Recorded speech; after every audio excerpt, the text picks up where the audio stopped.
नमस्कार बच्चों, नए चैप्टर की स्टार्टिंग करते हैं। चैप्टर का नाम है केमिकल इक्विलिब्रियम और उसके बाद पढ़ेंगे हम आयनिक इक्विलिब्रियम। ऐसे तो एनसीईआरटी में इक्विलिब्रियम नाम से चैप्टर दिया हुआ है, लेकिन आपको मैं केमिकल और आयनिक दो अलग अलग चैप्टर डिवाइड करके पढ़ाऊँगा। जैसे थर्मोडायनेमिक्स को भी हम थर्मोडायनेमिक्स और थर्मोकेमिस्ट्री दो अलग अलग चैप्टर के नाम से पढ़ाते हैं। तो चैप्टर की खासियत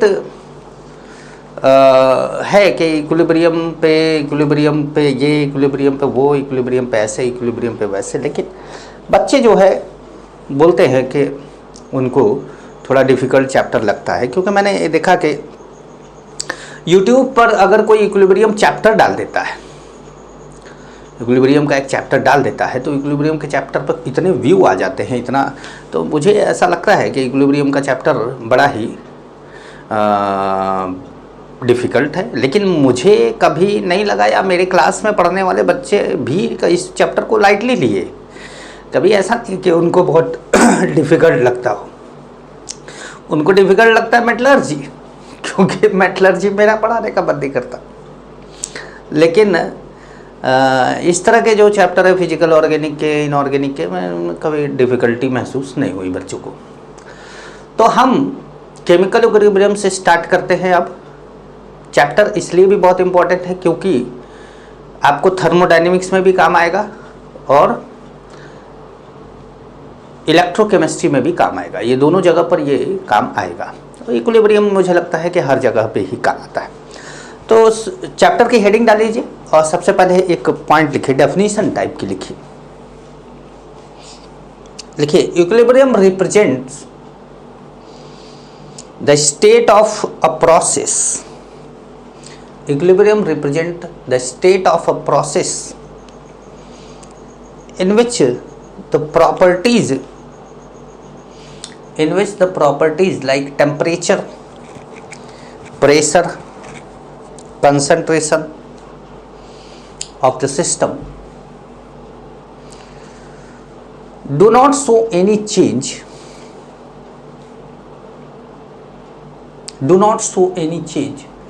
with the passes of, मतलब पास होना, passes of time।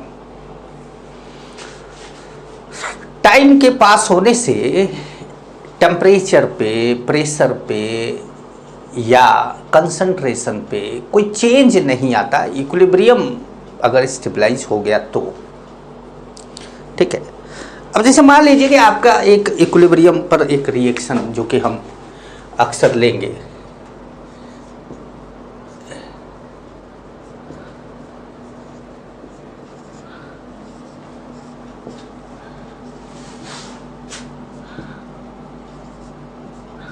ये रिएक्शन है।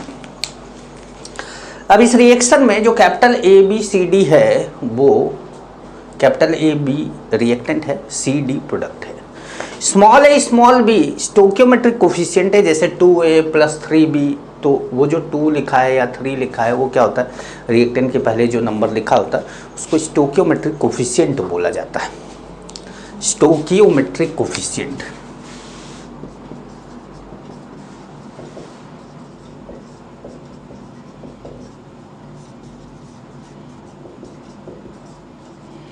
उसको स्टोइकियोमेट्रिक कोफिशिएंट कहते हैं। स्टोइकियोमेट्रिक कोफिशिएंट कौन है? ए बी सी डी, ये सब क्या स्टोइकियोमेट्रिक कोफिशिएंट है। यहाँ पर स्टोइकियोमेट्रिक कोफिशिएंट का मतलब, जैसे हमने लिखा N2 + 3H2 2NH3, तो N2 का स्टोइकियोमेट्रिक कोफिशिएंट 1 है, कुछ नहीं लिखा है तो 1 है। H2 का स्टोइकियोमेट्रिक कोफिशिएंट 3 है और अमोनिया का स्टोइकियोमेट्रिक कोफिशिएंट 2 है। वैसे ही कैपिटल ए का स्टोइकियोमेट्रिक कोफिशिएंट स्मॉल ए है। अभी हमने कोई नंबर नहीं लिया, समझ गए? तो स्टोइकियोमेट्रिक कोफिशिएंट को आप समझिए और ये रिएक्शन लिख लीजिएगा। वो तो अमोनिया वाला तो मैंने समझाने के लिए बोला है, लिखना चाहें आप वो भी लिख लीजिएगा। ठीक है। देखिए, at equilibrium reaction takes place in both direction. Reaction takes place in both direction, bracket में लिखिएगा बोथ डायरेक्शन का मतलब forward as well as backward, forward as well as backward, bracket close करिएगा, simultaneously, reaction takes place in both direction simultaneously, ठीक है, full stop. The mixture of reactants and products, the mixture of reactants and products at equilibrium is called equilibrium mixture, at equilibrium is called equilibrium mixture, ठीक है। अब equilibrium में हमारा जो chapter है उसका नाम है केमिकल इक्विलिब्रियम, लेकिन इक्विलिब्रियम दो टाइप के होते हैं, एक होता है फिजिकल इक्विलिब्रियम और एक होता है केमिकल इक्विलिब्रियम। पहले दोनों की बात कर लेते हैं, फिर केमिकल इक्विलिब्रियम पर आएंगे।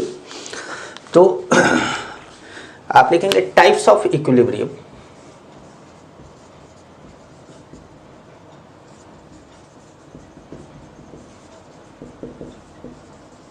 Types of equilibrium, types of equilibrium में फर्स्ट लिखिएगा फिजिकल इक्विलिब्रियम, फर्स्ट लिखिएगा फिजिकल इक्विलिब्रियम।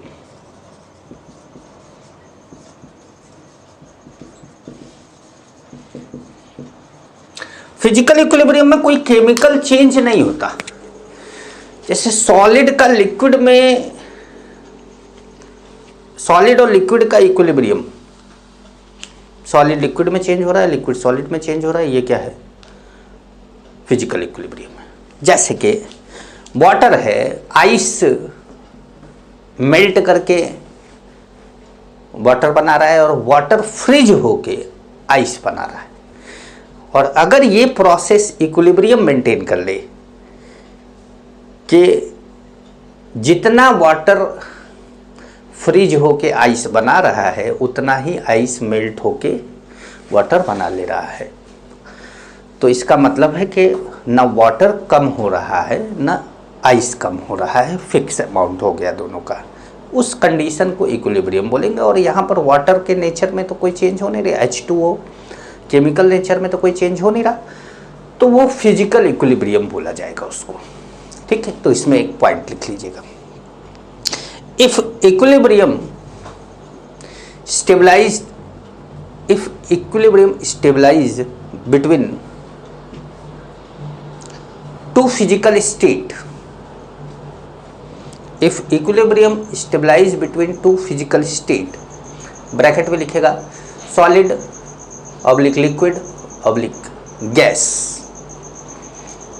ब्रैकेट क्लोज करिएगा, equilibrium stabilize between two physical state called physical equilibrium, called physical equilibrium,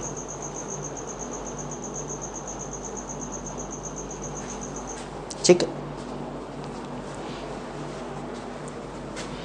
physical equilibrium, अब जैसे फिजिकल इक्विलिब्रियम का example लिया जाए, physical equilibrium का एग्जांपल लिया जाए। अब इसमें पहला हमने एग्जांपल ले लिया solid liquid equilibrium, solid liquid equilibrium. अब इसमें जैसे H2O सॉलिड ले लिया आपने और H2O क्या कर लिया, लिक्विड ले लिया, तो ये क्या हो गया, सॉलिड लिक्विड इक्विलिब्रियम हो गया। अब इसे सेकंड हम बोले कि भाई लिक्विड वेपर इक्विलिब्रियम, तो लिक्विड वेपर इक्विलिब्रियम जैसे H2O है, लिक्विड है, H2O वेपर हो गया। अच्छा देखिए, वेपर और गैस में आपको डिफरेंस पता है क्या होता है, वेपर और गैस में डिफरेंस देखिए, जिसका नेचर लिक्विड है, नेचर लिक्विड का मतलब कि जो नेचर में लिक्विड फॉर्म में पाया जाता है, वो अगर गैस बनता है तो उसको वाइपर बोलते हैं। अगर वो गैस बनता है तो उसको वाइपर बोलते हैं। और जिसका नेचर ही गैस है, जैसे वाटर का नेचर है लिक्विड में रहना, अर्थ पे वाटर का नेचर है लिक्विड में रहना, अगर वो गैसियस स्टेट में आता है तो उसको हम उसके गैस को वाइपर बोलते हैं। लेकिन जिसका नेचर ही है गैस फॉर्म में रहना, जैसे N2 है, O2 है, हीलियम है, आर्गन है, ये सब गैस, तो ये इनका अर्थ पे ये गैसियस स्टेट में ही पाए जाते हैं और इनको हम वाइपर नहीं बोलते, इनको हम गैस बोलते हैं। तो ये बात ध्यान रखिएगा कि गैस और वाइपर में गैस और वाइपर क्या होता है, मतलब वाइपर कब बोलते हैं और गैस कब बोलते हैं। तो ये ठीक है। अच्छा, तीसरा जो है वो क्या है, सॉलिड लिक्विड ले लिया, लिक्विड वाइपर ले लिया, सॉलिड वाइपर ले लेते हैं।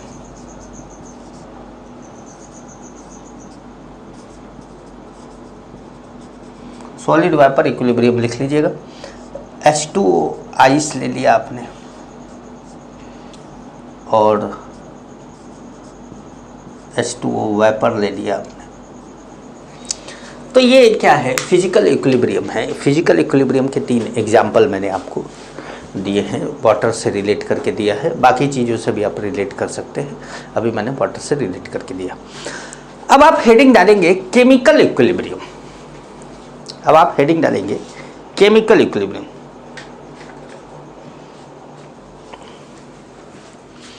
केमिकल इक्विलिब्रियम में लिखिएगा, when equilibrium stabilized between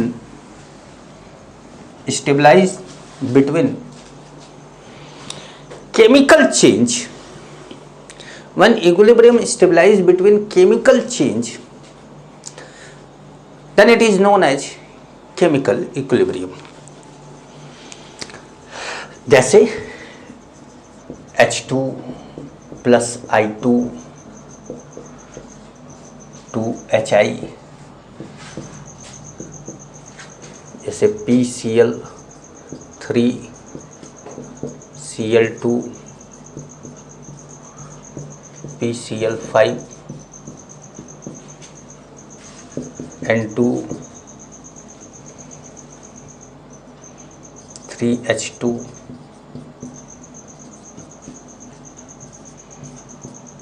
2NH3 CaCO3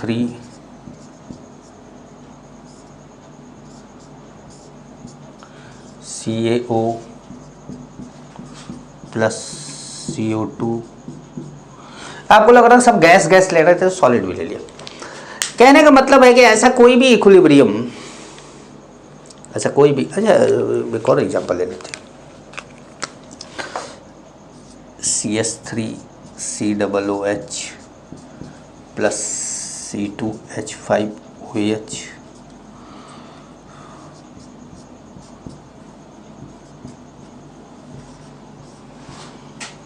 CH3 COO C2H5 plus H2O। तो ऐसा कोई भी एग्जाम्पल हो सकता है, ठीक है। तो ये केमिकल इक्विलिब्रियम के कुछ एग्जाम्पल हैं और फिजिकल इक्विलिब्रियम के भी मैंने आपको एग्जाम्पल दिए, ठीक है। अब हेडिंग डालिएगा रिवर्सिबल रिएक्शन। अब चैप्टर हम स्टार्ट कर रहे हैं, अभी तक भूमिका बना रहे थे, अब चैप्टर स्टार्ट कर रहे हैं।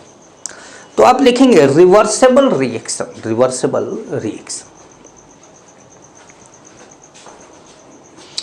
इसमें लिखिए the reaction which takes place, the reaction which takes place in forward, the reaction which takes place in forward as well as backward direction, the reaction which takes place forward as well as backward direction called a reversible reaction,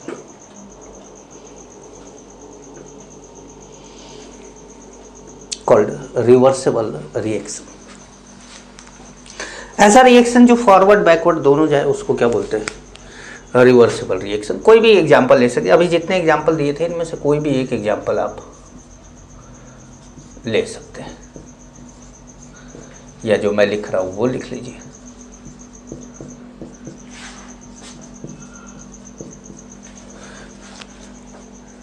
ठीक है। अच्छा, एक और आता है irreversible reaction.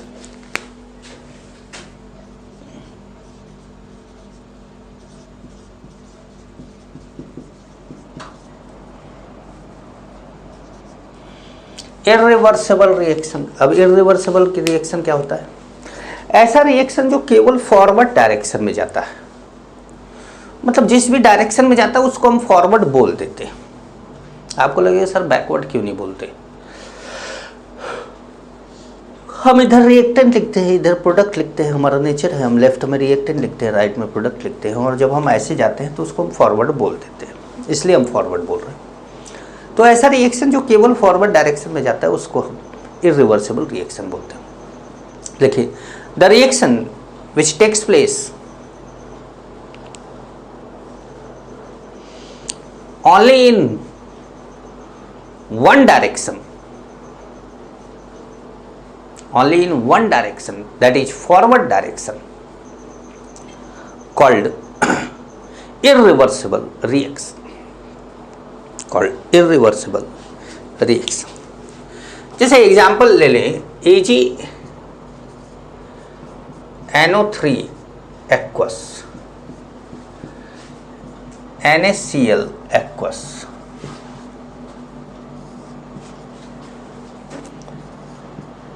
AgCl solid, NaNO3 aqueous। अब ये जो मार्क दिख रहा है ये दिखाता है कि इररिवर्सिबल रिएक्शन है, और ये जो दिखाता है ये दिखाता है रिवर्सिबल रिएक्शन को।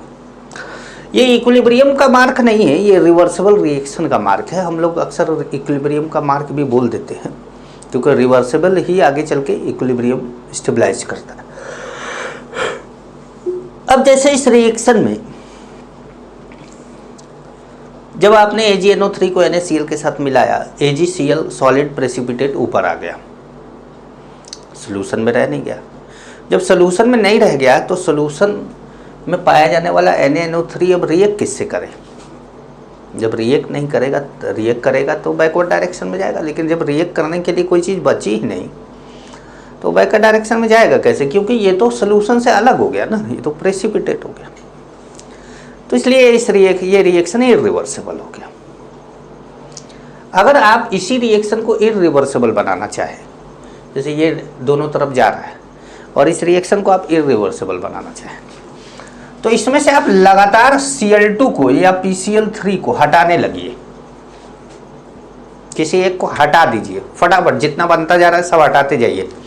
तो जब ये बचेगा ही नहीं यहाँ पर तो पीछे जाएगा ही नहीं, तो ये फिर इररिवर्सिबल बन जाएगा। तो या तो नेचुरली किसी कारण से वो अपने आप रिएक्शन में पार्टिसिपेट ना कर रहा हो तो इररिवर्सिबल बन जाता है, प्रोडक्ट अगर पार्टिसिपेट ना कर रहा हो तो इररिवर्सिबल बन जाता है, या आप इंटेंशनली किसी तरीके से प्रोडक्ट के किसी एक प्रोडक्ट को आप हटाने लग जाए ताकि वो वहाँ पाया ही ना जाए कि रिएक्ट करे, तो भी वो रिएक्शन इररिवर्सिबल में बदल सकता है। ठीक है, तो ये ध्यान रखिएगा।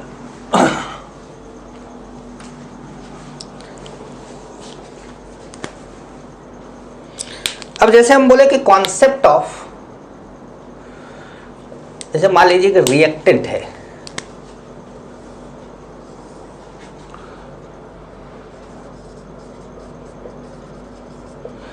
और टाइम है, तो रिएक्टेंट क्या होता है कि रिएक्टेंट शुरुआत में ज़्यादा होता है, धीरे धीरे कम होने लगता है। शुरुआत में ज़्यादा होता है, धीरे धीरे कम होने लगता है। अब प्रोडक्ट जो होता है शुरुआत में तो होता ही नहीं है, रिएक्शन चालू नहीं हुई रहती तो, और धीरे धीरे बढ़ता है। धीरे धीरे क्या होता है? बढ़ता है, प्रोडक्ट बढ़ता है, और रिएक्टेंट क्या होता है? घटता है। प्रोडक्ट बढ़ता है और रिएक्टेंट क्या होता है, घटता है। अब इन्हीं दोनों ग्राफ को लेकर अगर हम बोले कि कॉन्सेप्ट ऑफ इक्विलिब्रियम,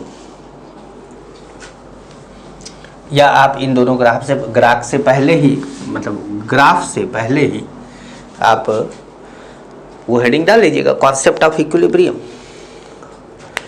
तो उसमें क्या है कि अगर हम यहां पर ऐसे टाइम लिख दें और यहां पे लिख दें कंसंट्रेशन, यहां पे लिख दें कंसंट्रेशन, कंसंट्रेशन को ऐसे बड़े ब्रैकेट में दिखाया जाता है, इसे लिख देते। अब आप जानते हैं कि रिएक्टेंट क्या होगा, ऊपर से स्टार्ट होगा, धीरे धीरे घटेगा। अब प्रोडक्ट क्या होगा, धीरे धीरे बढ़ेगा। लेकिन एक ऐसी सिचुएशन जिसके बाद न रिएक्टेंट की कंसंट्रेशन घट रही हो, ना प्रोडक्ट की कंसंट्रेशन बढ़ रही हो, वो फिक्स हो गई हो एक जगह पर ऐसे, तो ये जो सिचुएशन है ये वाली, ये है इक्विलिब्रियम।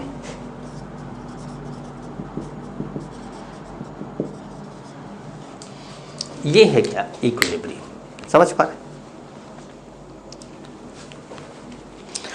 तो अब आप ये बना लीजिए और लिखिएगा एट इक्विलिब्रियम। मैं इक्विलिब्रियम का एक रिएक्शन लिख देता हूँ, वही पुराना वाला, हमारा वाला।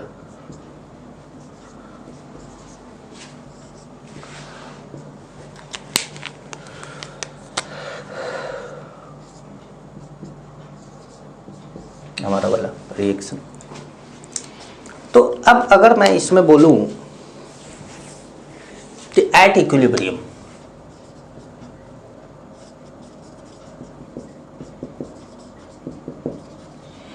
At equilibrium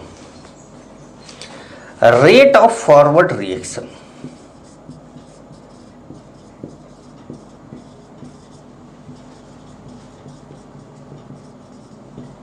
is equal to हो जाता है रेट ऑफ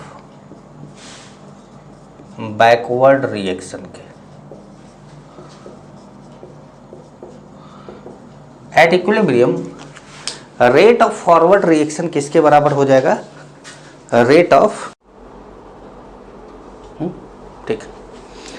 तो यार क्या हुआ ना कि वीडियो बनाते हुए हम लोग यहाँ तक पहुँच गए थे केमिकल इक्विलिब्रियम में, और वीडियो क्या हुआ कि ना बीच में रुक गया था और ध्यान दिए नहीं, अपनी धुन में पढ़ाते गए, बाद में पता चला कि यहाँ खड़े होकर rate of forward reaction is equal to rate of backward reaction, बस इतना ही, और हम पहुँच गए इक्विलिब्रियम केसी, वहाँ तक पहुँच गए। तो एक बार फिर से, rate of forward reaction, forward reaction जिसको हम आर एफ से डिनोट कर रहे हैं, is equal to rate of backward reaction, जिसको हम आर बी से डिनोट कर रहे हैं, ठीक है। तो rate of forward reaction is equal to rate of backward reaction होगा कब, एट इक्विलिब्रियम, ठीक है। तो अब यहाँ पे एक टर्म आता है जिसको बोलते हैं हम लॉ ऑफ मास एक्शन। क्या बोलते हैं, law of mass action. Law of mass action क्या होता है ये, इसमें लिखिएगा rate of any reaction is directly proportional to, rate of any reaction is directly proportional to, rate of any reaction is directly proportional to product of active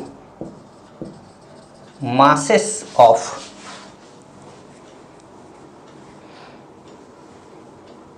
product of active masses of reacting species, product of active masses of reacting species. ये active mass क्या होता है,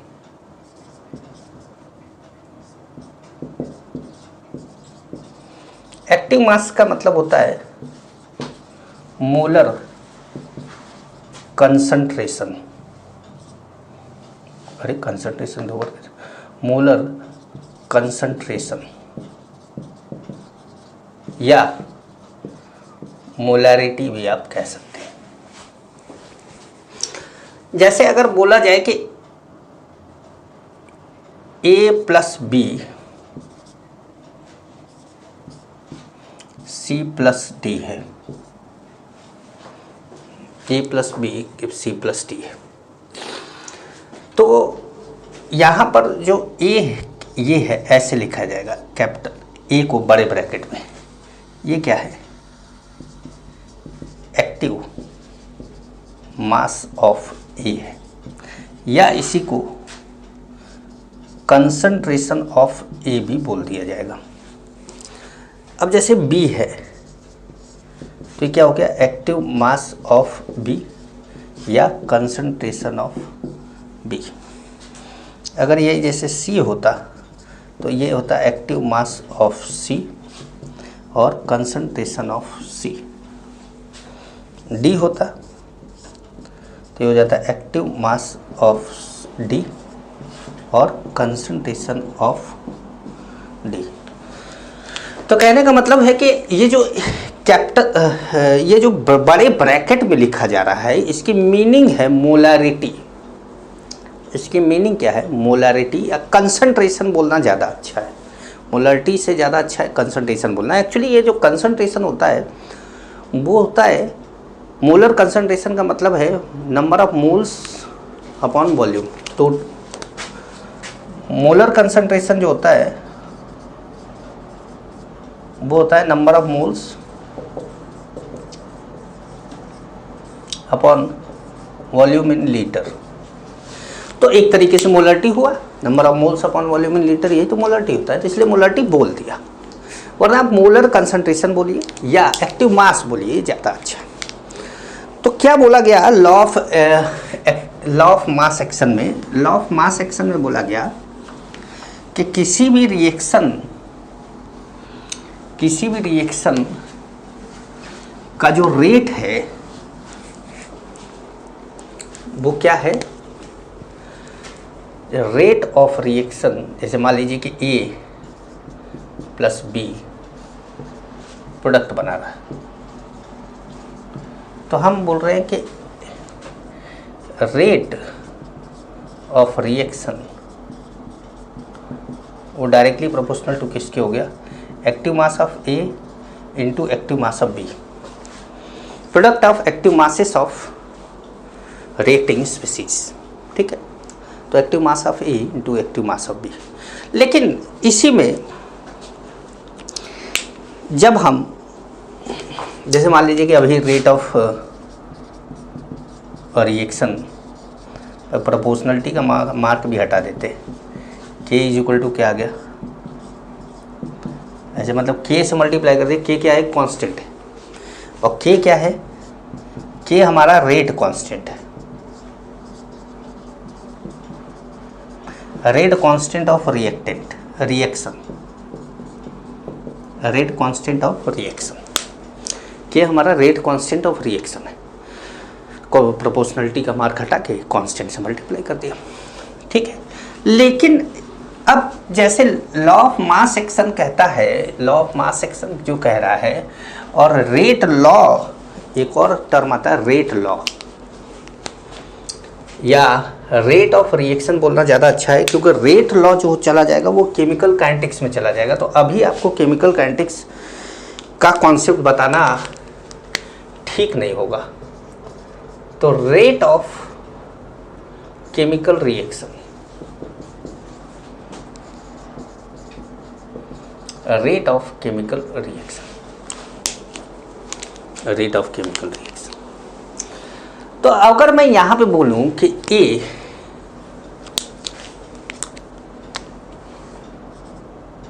A plus B product बना रहा है, तो rate of reaction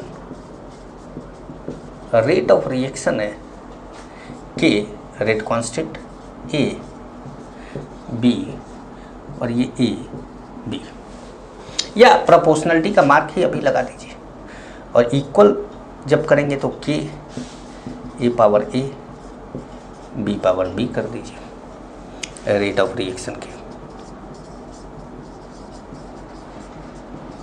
rate of reaction ऐसे। अब ये रेट ऑफ केमिकल रिएक्शन की डेफिनेशन बहुत इंपॉर्टेंट होगी आपके लिए, ये बात आप लिखिएगा। लिखिए, अब जो है इसको हम रेट ऑफ रिएक्शन जब बोलते हैं तो एक्टिव मास नहीं बोलते। रेट ऑफ रिएक्शन जब हम डेफिनेशन बोल रहे होते हैं तो एक्टिव मास नहीं बोलते, लॉ ऑफ मास एक्शन बोल रहे होते हैं तो एक्टिव मास बोलते हैं, और रेट ऑफ केमिकल रिएक्शन जब बोल रहे होते हैं तो फिर कंसंट्रेशन बोल देते हैं इसको। तो लिखिएगा, rate of any chemical reaction is directly proportional to rate of any chemical reaction is directly proportional to, लिखो, देख क्या रहे हो, लिखो, rate of any chemical reaction is directly proportional to product of molar concentrations of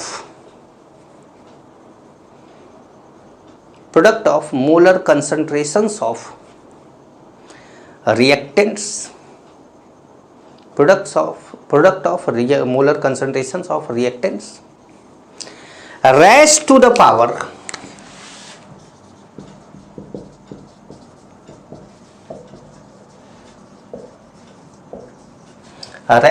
power stoichiometric coefficient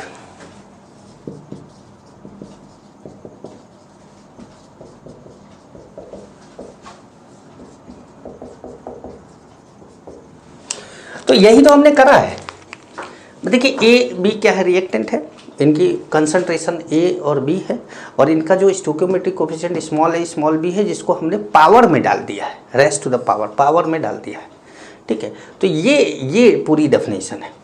rate of any chemical reaction is the product of concentration of reacting species raise to the power stoichiometric coefficient. अब proportionality का mark हटा के के से multiply कर दिया। ठीक है, अब अगर हम रिवर्सिबल रिएक्शन ले लें तो रिवर्सिबल रिएक्शन में रेट ऑफ रिएक्शन दो टाइप का हो जाता है, फॉरवर्ड भी हो जाता है और बैकवर्ड भी हो जाता है। जैसे अगर मान लीजिए कि हम ए प्लस बी ले लें और सी प्लस डी ले लें, ए बी सी डी ऐसे ले लें। ठीक है, तो ये वाली जो रिएक्शन है ऐसे जा रही है, ये है फॉरवर्ड रिएक्शन, और ये वाली जो रिएक्शन ऐसे जा रही है ये है बैकवर्ड रिएक्शन। तो फॉरवर्ड रिएक्शन के लिए ये दोनों रिएक्टेंट है, और बैकवर्ड रिएक्शन के लिए ये दोनों रिएक्टेंट है। समझ पा रहे? फॉरवर्ड रिएक्शन के लिए ये प्रोडक्ट है और बैकवर्ड के लिए ये रिएक्टेंट है। ठीक है, अब बैकवर्ड के लिए ये रिएक्टेंट है और ये प्रोडक्ट है। मतलब जब हम इधर आ रहे हैं तो ये प्रोडक्ट हो जा रहा है, वो रिएक्टेंट हो जा रहा है, और जब इधर जा रहे हैं तो ये रिएक्टेंट हो जा रहा है, वो प्रोडक्ट हो जा रहा है। समझ गए? तो जो रेट ऑफ रिएक्शन है वो तो रिएक्टेंट के टर्म में बोला गया डेफिनेशन है, प्रोडक्ट के टर्म में तो बोला गया। तो rate of forward reaction, RF हमने बोला था, रेट ऑफ फॉरवर्ड रिएक्शन वो क्या होगा, K F A power A B power b. अब के एफ क्यों बोल दिया? क्योंकि जैसे के था तो वो तो रेट कांस्टेंट ऑफ रिएक्शन था। के एफ क्या है? Rate constant of forward reaction. के एफ क्या है? Rate constant of forward reaction. अब जैसे dr/dt या इस तरह से करके डिफरेंशिएशन वाला टर्म लेकर हम इसको समझाते हैं, लेकिन ये तब जब आप केमिकल काइनेटिक्स का आइडिया आपके पास हो। अभी तो आरएफ से काम चला लीजिए, जब केमिकल काइनेटिक्स पढ़ेंगे तो उस पर पहुंच जाएंगे। अच्छा, आर बी क्या है? Rate of backward reaction. अब बैकवर्ड रिएक्शन के लिए ये रिएक्टेंट है, तो K B backward reaction C power C and D power D. तो के बी क्या हो गया, के बी हो गया rate constant of backward reaction.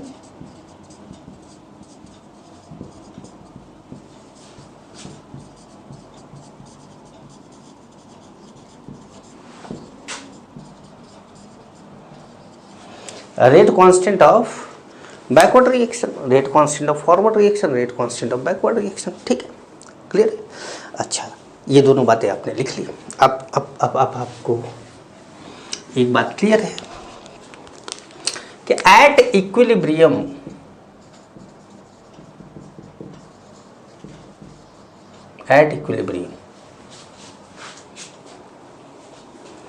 ठीक है, एट इक्विलिब्रियम क्या है, R F is equal to R B है। R F is equal to क्या है, आर बी है। तो यही लॉ ऑफ केमिकल इक्विलिब्रियम है। R F is equal to R B का होना लॉ ऑफ केमिकल इक्विलिब्रियम हो गया। तो अब यहां पर इसको मिटा देते हैं, इसको मिटा देते हैं। R F is equal to R B है, तो हमारा आ गया K F A power A B power B is equal to K B C power C D power D. ये हो गया। ठीक है, अब के एफ अपॉन अगर हम के बी कर दें, इसको इधर ले आए तो इसको इधर लेते जाए, ये क्या हो जाएगा, C power C D power D A power A B power B. ठीक है, ये हम बोल सकते हैं इसे। ठीक है, अच्छा, ये भी कांस्टेंट है, ये भी कांस्टेंट है, तो एक कांस्टेंट में दूसरे कांस्टेंट से डिवाइड करेंगे तो रिजल्ट भी कांस्टेंट ही आएगा, रिजल्ट भी कांस्टेंट ही आएगा। तो जो के एफ अपॉन के बी है वो है इक्विलिब्रियम कांस्टेंट, इक्विलिब्रियम कांस्टेंट। और ये जो इक्विलिब्रियम कांस्टेंट होता है ये के सी या के पी लिखते हैं, के सी या के पी लिखते हैं। के सी तब इन टर्म्स ऑफ कंसंट्रेशन और K P in terms of pressure. K C तब लिखते हैं जब आपको रिएक्टेंट प्रोडक्ट के बारे में कंसंट्रेशन उसका दिया हो तो केसी लिखेंगे, और केपी तब लिखेंगे जब रिएक्टेंट प्रोडक्ट का प्रेशर दिया हो, पार्शियल प्रेशर दिया हो, तो आप उसको के एफ अपॉन के बी इज इक्वल टू के पी लिख देंगे। और अभी हम लोग कंसंट्रेशन ले रहे हैं इसलिए हम क्या करेंगे, इसको के सी लिख देंगे। लेकिन आप ये भी जानते रहिए कि इसको यही के पी भी होता है। ठीक है, तो ये लिख लीजिएगा, ये लिख लीजिएगा, ये लिख लीजिएगा। तब फिर से एक बार आप ऐसे लिखिएगा कि के एफ अपॉन के बी इज इक्वल टू क्या है, के सी। ठीक है, तो अब हमारा जो के सी है वो क्या हो गया, के सी इज इक्वल टू हो गया C power C D power D A power A B power B. ऐसे हो गया। केसी क्या हो गया, इक्विलिब्रियम कांस्टेंट। केसी क्या है, इक्विलिब्रियम कांस्टेंट है। अब ये इक्विलिब्रियम कांस्टेंट जो होता है, equilibrium constant is only depends on temperature for given reaction,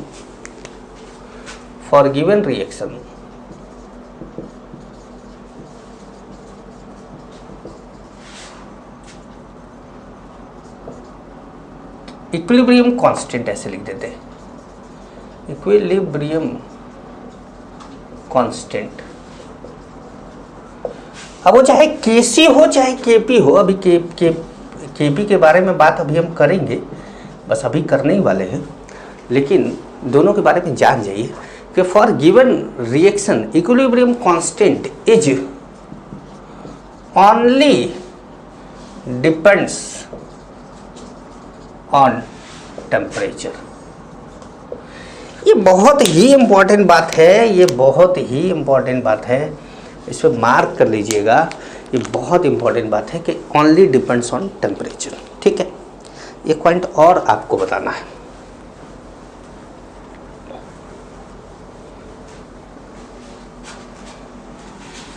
एक पॉइंट और आपको बताना है।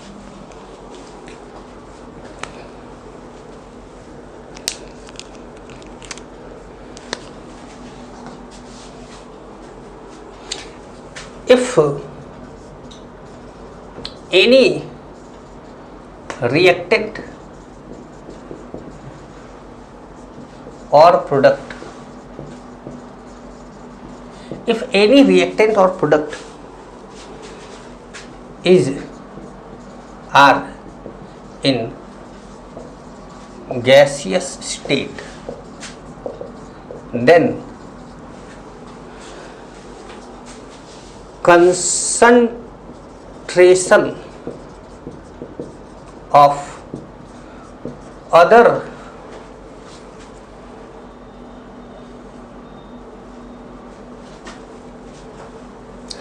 solid or liquid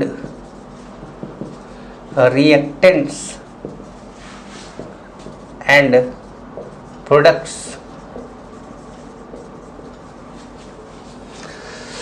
if any reactant और प्रोडक्ट इज, भाई एक होगा तो इज, एक से ज़्यादा होगा तो are, in gaseous state, then concentration of other solid और liquid reactants and products are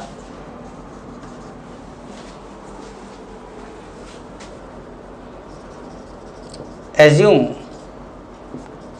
to be constant. ठीक है, एज्यूम टू बी कांस्टेंट कहने का मतलब है कि कंसंट्रेशन ऑफ सॉलिड को आप क्या मान लेंगे 1, और कंसंट्रेशन ऑफ लिक्विड को भी आप क्या मान लेंगे 1 मान लेंगे। मीनिंग समझा देते हैं आपको, देख लीजिए। जैसे मान लीजिए कि A gaseous plus B gaseous, 2b है, ए है,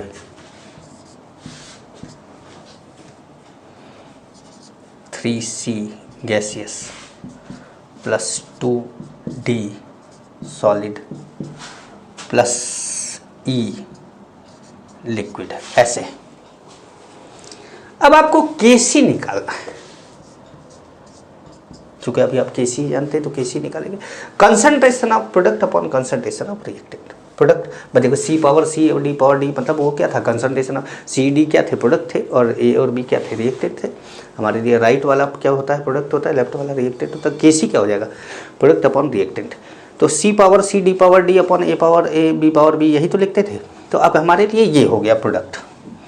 तो यहाँ हम लिखेंगे सी पावर 3 ए पावर तो कुछ है नहीं 1, और बी पावर क्या हो जाएगा 2। इसको और इसको छोड़ देंगे, आप इसको 1 मान लेंगे। 1 के पावर 1 होता है, 1 के पावर 1, तो उसको आप 1 मान लें, मतलब उसको लिखेंगे ही नहीं।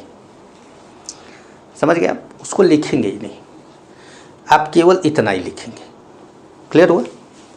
जैसे एक जो है रियल एग्जांपल लेकर बताते हैं आपको।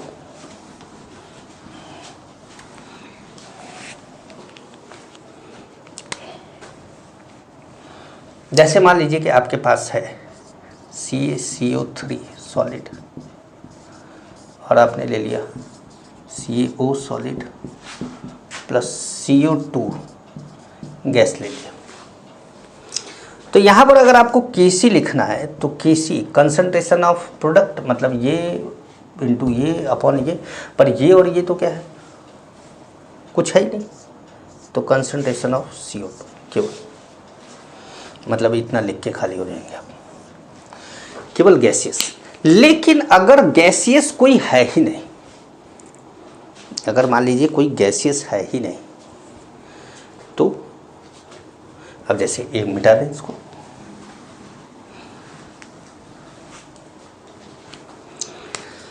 अब जैसे मान लीजिए कि ऐसा है कि CH3COOH liquid plus C2H5OH liquid, CH3COO C2H5 liquid plus water liquid. तो अब यहाँ कोई गैस ही नहीं है, तो ऐसा नहीं है कि तो फिर लिक्विड को 1 मान लेंगे। तब आप Kc निकालेंगे तो आप कंसंट्रेशन बाकायदा लिखेंगे, CH3COO C2H5 H2O CH3COOH C2H5OH। समझ गए आप?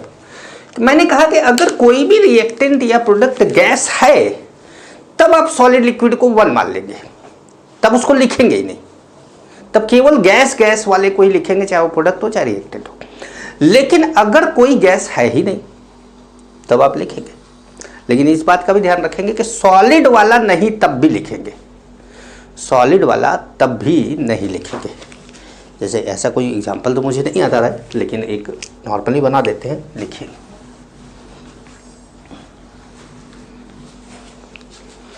मान लीजिए कि आपके पास 2A gas solid, sorry gas solid नहीं, लिक्विड, 3B लिक्विड,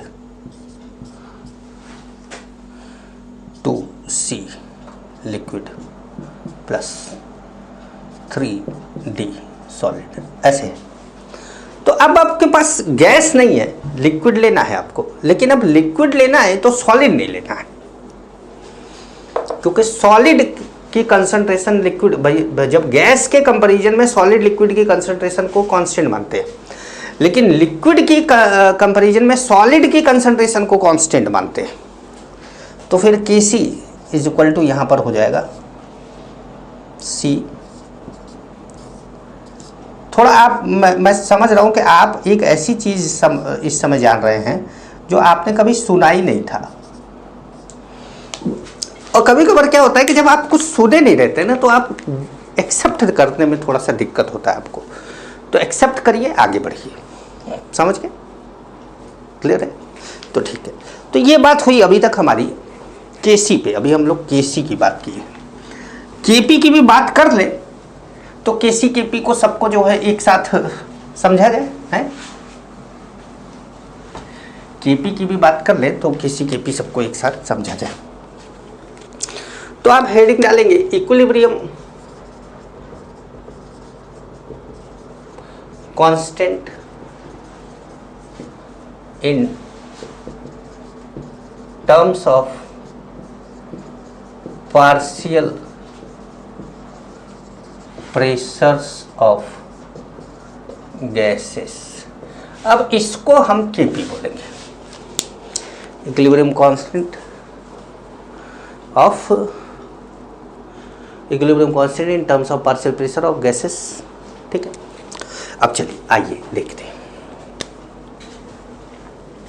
हमारे पास है ए गैस, बी गैस। अभी तक तो हम ये गैस गैस लिखते नहीं थे, लेकिन अब जैसे ही हमें ये बात पता चली, सतर्क हो गए भाई हम कि अब तो लिखना पड़ेगा। तो अभी गैस गैस लिख के अभी समझा रहे हैं, तो गैस गैस लिख के समझ लिया। ठीक है, ठीक है। अब देखिए, ध्यान समझिएगा, ध्यान से समझिएगा, ध्यान से समझिएगा। अब कंसंट्रेशन ऑफ ए क्या है? वो है Na/B, number of moles of A upon total volume. Concentration of B क्या है? NB/B। कंसंट्रेशन ऑफ सी क्या है? NC/C B। और कंसंट्रेशन ऑफ डी क्या है?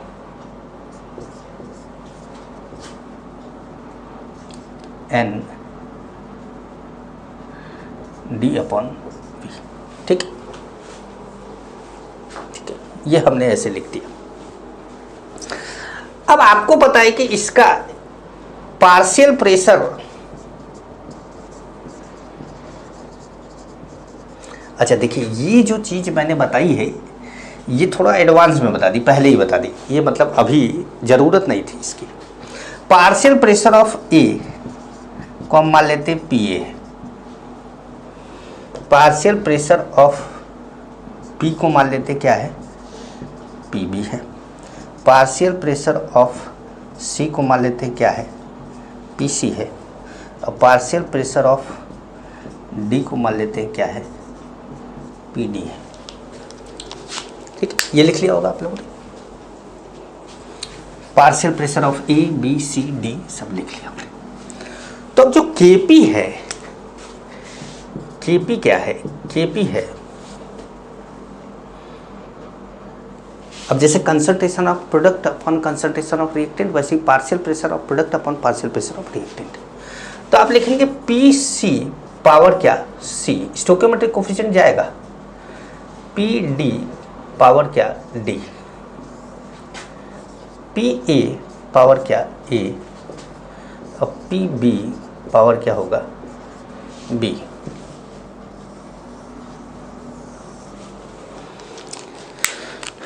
P A P B P C P D. ठीक है, समझ पा रहे हैं? तो अब आपको ये क्लियर हुआ, partial pressure of A, partial pressure of B, partial pressure of C, partial pressure of D. तो पार्शियल प्रेशर के टर्म में A B C D, partial pressure के टर्म में तो ऐसे लिखेंगे, और अगर आपको कंसंट्रेशन के टर्म में देगा तो आप वो केसी वाले। ठीक है, तो अब आप हेडिंग डालेंगे कि केपी और केसी में क्या रिलेशन है आखिर में। तो लिखिएगा रिलेशन बिटवीन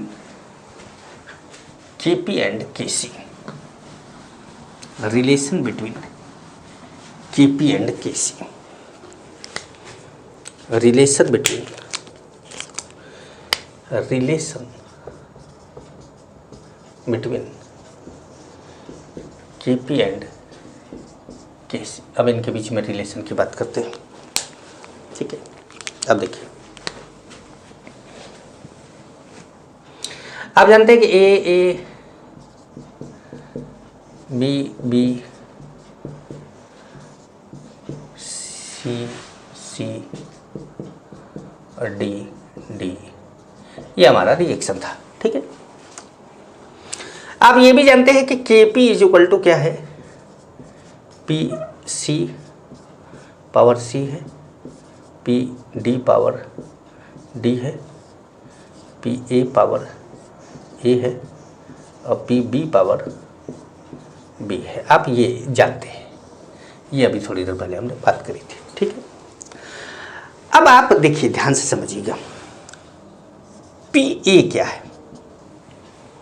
अच्छा पहले तो ये क्लियर कर लीजिए, P V is equal to होता है N R T, P V is equal to होता है एन आर टी। ये गैसेस स्टेट में पढ़ाया जाता है आप लोगों को, और मैंने आपको मूल कॉन्सेप्ट में भी थोड़ा सा बताया है। तो P V is equal to N R T. तो अगर हम ए के प्रेशर की बात करें, P A is equal to लिखेंगे N A upon V R T लिखेंगे, ये वी नीचे चला जाएगा। तो P A is equal to क्या आ जाएगा,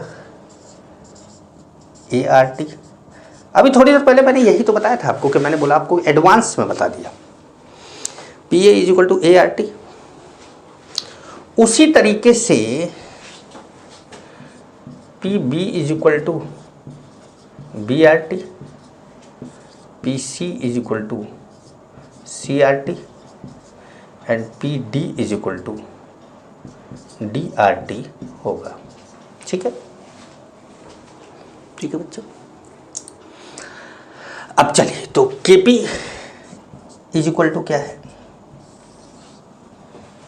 पी सी, मतलब सी आर टी पावर क्या, सी, डी आर टी पावर क्या हो गया, डी। ए आर टी पावर क्या हो गया ए, और बी आर टी पावर क्या हो गया बी। ठीक है, ठीक है भाई, सी डी ए बी। तो यही तो हमने लिखा था भाई, सी क्या है, ये पी सी है, ये डी आर टी क्या है, पी डी है। ठीक है, तो ये ऐसे आ गया। अब क्या करते हैं कि R T R T R T R T हर जगह पर है, कॉमन ले लेते हैं। तो K P is equal to आ जाएगा C power C D power D A power A B power B into जो आएगा वो आएगा R T power C plus D minus A plus B, ऐसे आ जाएगा। यहाँ तक क्लियर है? यहाँ तक आपको क्लियर है? यहाँ तक मामला क्लियर है। ठीक है, तो K P is equal to C power C D power D, मतलब C power C D power D A power A B power B, ये क्या है, ये के सी है, ये तो K C into R T power delta N G. R T power क्या है, ऐसे लिख देते हैं, आर टी पावर क्या है, डेल्टा एन जी। अब ये डेल्टा एन जी क्या है, डेल्टा, ये तो समझ में आ रहा है कि delta N G C plus D minus A plus B है। डेल्टा एन जी क्या है, C plus D minus A plus B है। इतना तो समझ में आ रहा है आपको, डेल्टा एन जी। तो अब इसको थोड़ा सा एक्सप्लेन कर लेते हैं कि डेल्टा एन जी क्या है।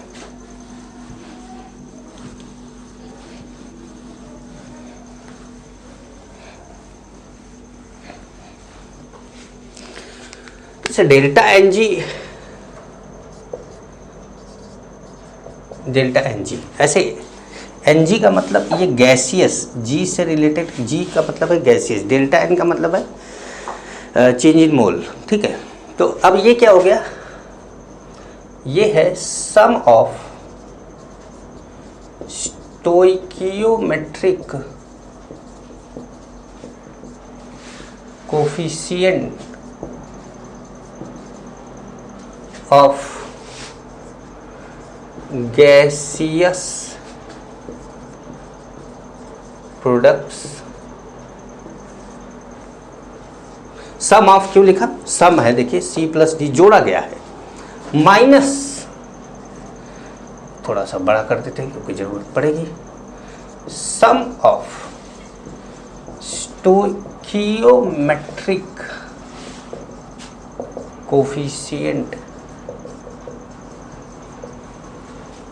कोफिशिएंट्स ऑफ गैसियस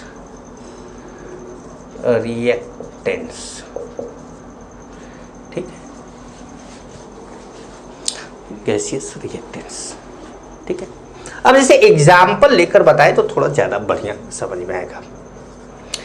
जैसे देखिए 2SO2 gas plus O2 gas 2SO3 gas. तो अब यहाँ पर डेल्टा एन क्या है, डेल्टा एन जी, तो डेल्टा एन जी है 2 माइनस 2 प्लस 1 कितना हो गया 3, क्या आ गया -1।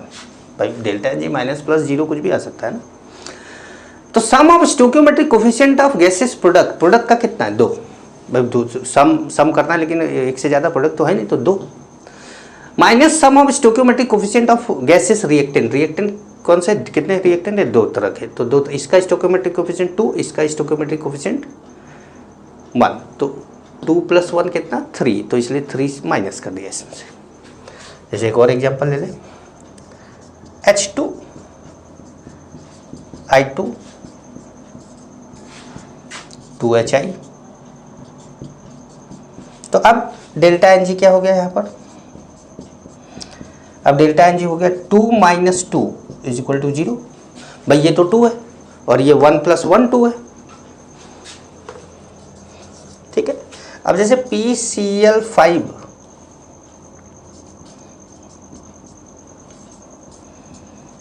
PCl3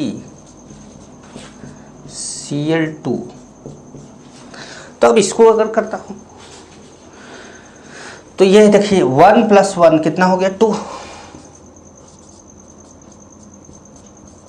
माइनस इधर कितना 1, तो कितना आ गया 1।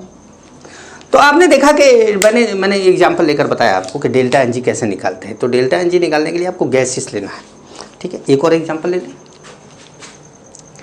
एक और एग्जांपल ले लें, यहीं ले लें, यहीं। तो चौथा एग्जांपल ले लेते हैं, जैसे CaCO3 gas solid, CO solid plus CO2 gases, delta N G. तो यहाँ लिखेंगे 1 - 0 दैट इज 1। क्यों? क्योंकि इस रिएक्टेंट प्रोडक्ट की तरफ sum of stoichiometric coefficient of gaseous product तो एक ही, ये तो गैस है नहीं, तो यहाँ पे लिखेंगे 1। और इधर रिएक्टेंट में sum of stoichiometric coefficient of gaseous reactant, यहाँ तो कोई गैस ही नहीं है, तो यहाँ पे 0। तो क्या हो गया 1 - 0। अब आपको लगेगा कि सर 2 - 1 भी करते तो भी 1 ही आता, लेकिन 1 इत्तेफाक से 1 आ जाता, पर सही तरीका नहीं था वो। जरूरी नहीं है कि गलत तरीके से निकाला हुआ आंसर हमेशा सही आए, क्वेश्चन बदलेगा तो गलत हो जाएगा, लेकिन सही तरीके से निकाला हुआ आंसर हमेशा सही आएगा, ठीक है। तो ये हमारा हो गया। अब डेल्टा एनजी मैंने निकालना बता दिया, तो Kp = Kc RT power delta N, Kp = Kc RT power delta N, ठीक है, ये फॉर्मूला है। अब हम इस पे क्वेश्चन करेंगे अगली क्लास में, तब तक के लिए अलविदा लेते हैं, नमस्कार।